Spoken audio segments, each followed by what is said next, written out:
Hi friends, welcome to Kannada couple vlogs. ಕಾಶ್ಮೀರಲ್ಲಿ 1000 ವರ್ಷ ಹಳೆಯ ವಿಷ್ಣು ಟೆಂಪಲ್ ಇದೆ ಅಂದರೆ ನೀವು ನಂಬ್ತೀರಾ? ಬನ್ನಿ ಫ್ರೆಂಡ್ಸ್, ಇವತ್ತು ನಾವು ಅವಂತಿಪುರ ಅನ್ನೋ ಪ್ಲೇಸ್ಗೆ ಹೋಗ್ತಾ ಇದ್ದೀವಿ.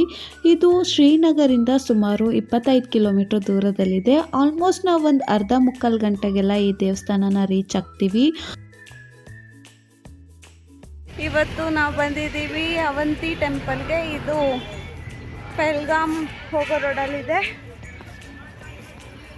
ಈ ಟೆಂಪಲ್ ಹೇಗಿದೆ ಅಂತ ತೋರಿಸ್ತಾ ಬರ್ತೀನಿ ನೋಡಿ. ಫ್ರೆಂಡ್ಸ್, ನಾನು ಆವಾಗಲೇ ಹೇಳ್ದಾಗೆ ಈ ಟೆಂಪಲ್ ಸುಮಾರು 1000 ವರ್ಷ ಹಳೆಯ ಟೆಂಪಲ್.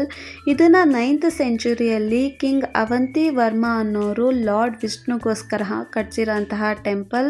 ನೋಡೋದಕ್ಕೆ ತುಂಬಾ ಚೆನ್ನಾಗಿದೆ. ಹಾಗೆ ಈ ಊರಿನ ಹೆಸರು ಕೂಡ ಕಿಂಗ್ ಅವಂತಿ ವರ್ಮನಿಂದನೇ ಬಂದಿದೆ. ಹಾಗಾಗಿ ಈ ಊರನ್ನ ಅವಂತಿಪುರ ಅಂತ ಕರೀತಾರೆ. ಸುತ್ತ ಬೆಟ್ಟ, ಒಂದು ಪುಟ್ಟ ಹಳ್ಳಿ, ಮಧ್ಯದಲ್ಲಿ ದೇವಸ್ಥಾನ. ನೋಡೋದಕ್ಕಂತೂ ತುಂಬಾ ಚೆನ್ನಾಗಿತ್ತು.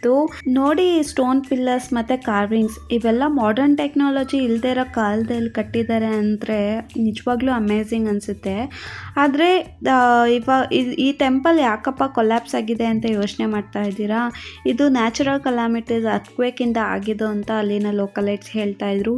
ಏನೇ ಆಗಿರಲಿ, ನಮ್ಮ ಕಾಶ್ಮೀರಲ್ಲಿ ಒಂದು ವಿಷ್ಣು ಟೆಂಪಲ್ ಇವತ್ತಿಗೂ ಈ ಥರ ಇದೆ, ಒಂದು ಹಿಸ್ಟ್ರಿ ಉಳಿದಿದೆ ಅನ್ನೋದಕ್ಕೆ ತುಂಬಾ ಖುಷಿ ಆಗುತ್ತೆ.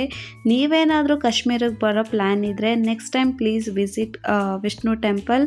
ಈ ವಿಡಿಯೋ ನಿಮಗೆ ಇಷ್ಟ ಆಯಿತು ಅಂತ ಭಾವಿಸ್ತೀನಿ. Thank you all.